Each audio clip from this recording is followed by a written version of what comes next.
നമസ്കാരം. National broadcasting news ഇന്ത്യയിലേക്ക് ഏവർക്കും സ്വാഗതം. ബിഗ് ബോസ് മലയാളം സീസൺ 7-ലെ ഫാമിലി റൗണ്ടിനിടെ മത്സരാർത്ഥിയായ ലക്ഷ്മി മകനെ ഷോയിൽ പ്രവേശിപ്പിക്കാതെ തടഞ്ഞ സംഭവത്തിൽ ബിഗ് ബോസ് അധികൃതർക്കെതിരെ ലക്ഷ്മിയുടെ ഭർത്താവ് അനന്തപത്മനാഭൻ രംഗത്ത്. തങ്ങളെ ഡിവോഴ്സ് ആണെന്ന് വരുത്തി തീർത്ത് ഷോയുടെ റേറ്റിംഗ് കൂട്ടാനുള്ള ചെറ്റത്തരമാണ് അണിയറ പ്രവർത്തകർ കാണിച്ചതെന്ന് അദ്ദേഹം ആരോപിച്ചു. ഫാമിലി റൗണ്ടിനായി ലക്ഷ്മിയുടെ മകനെ വിളിച്ചു വരുത്തിയ ശേഷം ഷോ ഡയറക്ടർ തടഞ്ഞുവെന്നാണ് അനന്തപത്മനാഭൻ ഫേസ്ബുക്കിലൂടെ വ്യക്തമാക്കിയത്. താനും ലക്ഷ്മിയും നിയമപരമായി വിവാഹബന്ധം വേർപ്പെടുത്തിയിട്ടില്ലെന്നും ഡൈവോഴ്സ് ആയതുകൊണ്ട് കുട്ടിയുടെ പിതാവായ തന്റെ സമ്മതമില്ലാതെ പ്രവേശിപ്പിച്ചാൽ കേസാകുമെന്ന് പറഞ്ഞാണ് അധികൃതർ കുട്ടിയെ തടഞ്ഞതെന്നും അദ്ദേഹം ആരോപിക്കുന്നു. ഈ നടപടിയിലൂടെ തങ്ങളെ സമൂഹത്തിന് മുന്നിൽ അപമാനിക്കാൻ ശ്രമിക്കുകയായിരുന്നുവെന്നും കുട്ടിയെ ഉപേക്ഷിച്ച് ഷോ റേറ്റ് കൂട്ടാൻ ശ്രമിച്ചതിനെതിരെ നിയമ നടപടി സ്വീകരിക്കുമെന്നും അനന്തപത്മനാഭൻ അറിയിച്ചു.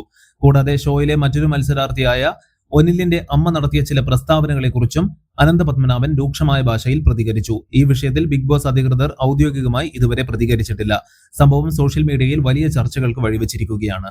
കൂടുതൽ വാർത്തകൾക്ക് വേണ്ടി കേൾക്കൂ നാഷണൽ ബ്രോഡ്കാസ്റ്റിംഗ് ന്യൂസ് ഇന്ത്യ.